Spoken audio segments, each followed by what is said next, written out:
कई बार लोग अपने मन की शिकायत करते हैं कि महाराज हमारे मन में नेगेटिव थिंकिंग बहुत आती है, नकारात्मक विचार बहुत आते हैं। एक सज्जन आए, हमसे कहने लगे हमारा मन बहुत खराब होता है। तो मैंने जब उन्होंने कहा कि मेरा मन बहुत खराब होता है, हमने कहा हमारा भी होता है, चर्चा बंद करो, भगवान का नाम लो, काहे को परेशान। संसार में कौन ऐसा है? अच्छा देखो, हम आपसे एक बात पूछें, छोटा सा उदाहरण है। आदमी जब से युवक हुआ है तब से उसके दाढ़ी बाल निकलने शुरू हुए कि नहीं? है परेशानी कि नहीं? हर तीसरे चौथे दिन निकल आते हैं। तो आप ये भगवान से शिकायत करने गए कि प्रभु क्या झंझट दे दिया, हम तो बड़े परेशान हैं इनके मारे। अच्छा किसी महात्मा से उपाय पूछने गए कि हम क्या करें? आप करते क्या है? जैसे ही दाढ़ी बाल निकलने शुरू होते हैं अपना शस्त्र तैयार रखते हो, बनाकर ठीक कर लेगा, फिर जब निकलेंगे तब देखी जाएगी।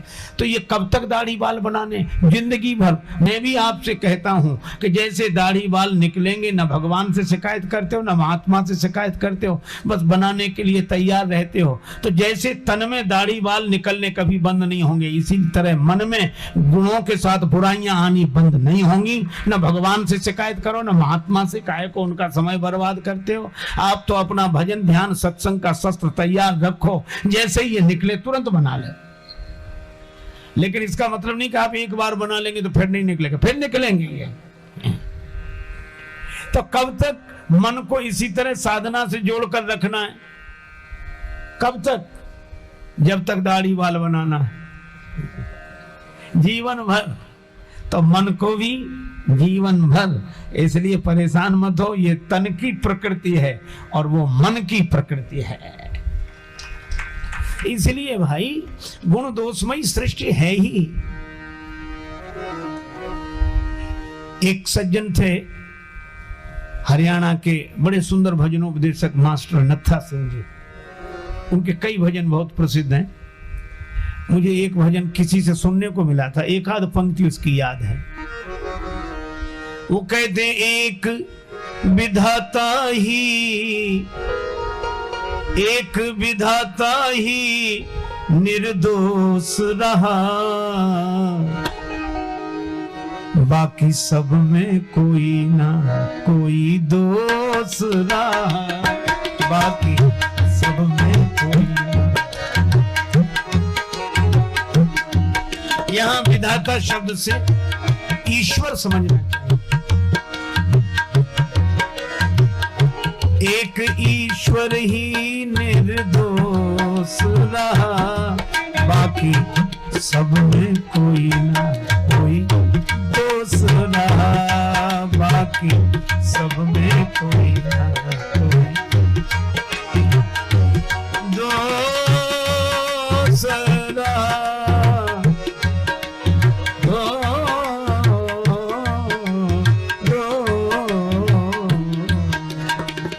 सब में कोई कोई दोष रहा, बाकी सब में कोई ना।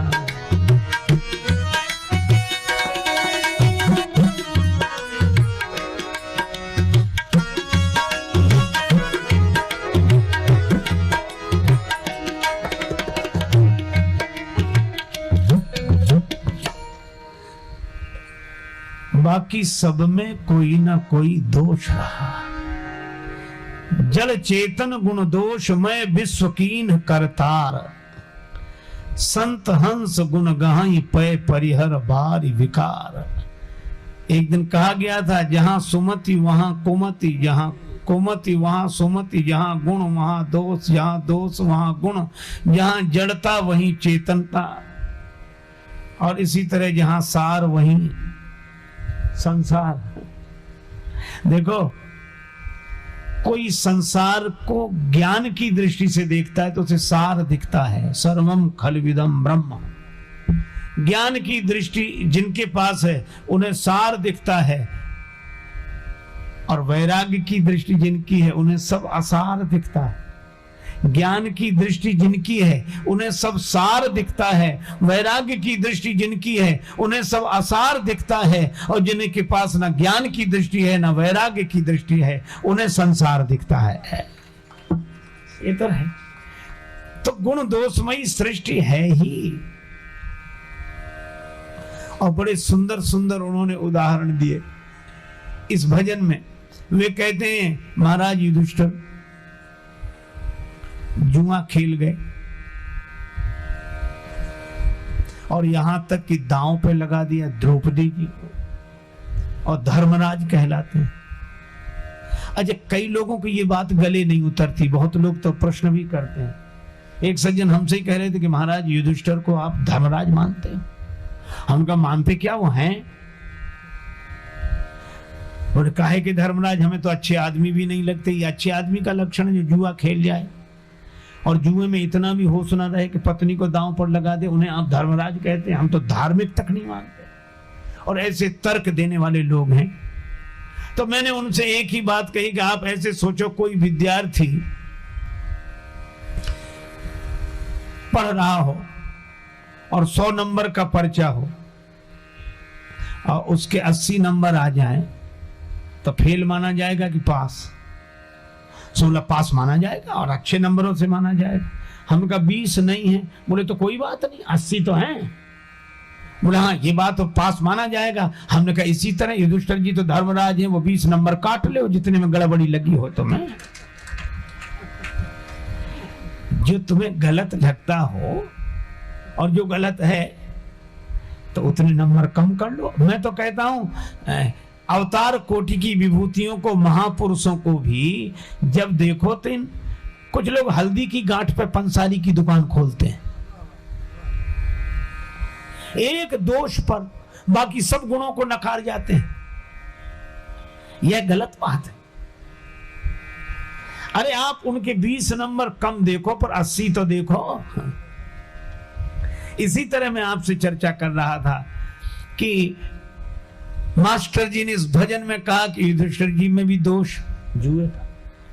महाराज भर्तहरि राज्य त्याग दिया, वन में विचरण करते थे, एकांत में रहकर वैराग राग रसिक हो गए, आत्मज्ञानी हो गए, भगवत भक्त हो गए, तपस्या में मन लग गया।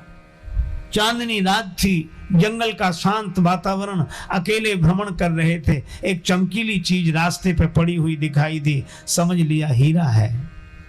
हाथ बढ़ाया उठाने के लिए, वो चमचम चमकता हुआ हीरा नहीं था, पान की पीक कोई थूक कर चला गया था। तो चांदनी रात में वैसी लग रही थी और जो बड़ी गिलानी हुई, कितना सब छोड़ने के बाद भी हीरे का लालच। तो भजन में कहा कि बोलो कहां का संतोष रहा। फिर ये कहा बाकी सब में कोई ना कोई दोष रहा, लेकिन अंत में बड़ी अच्छी बात कही, मैंने भी आपको ये वचन सुनाए और सभी के दोष गिनाए, तो मैं भी कहां का निर्दोष रहा।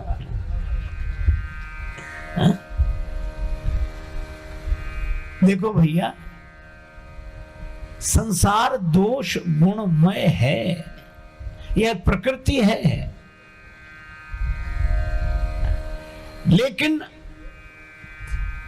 संसार में बड़े से बड़े बड़भागी भी गुण और दोष से निर्मित हैं, लेकिन हनुमान सम नहीं बड़भागी, क्योंकि जानकी माता ने कहा गुण निधि सुत हो।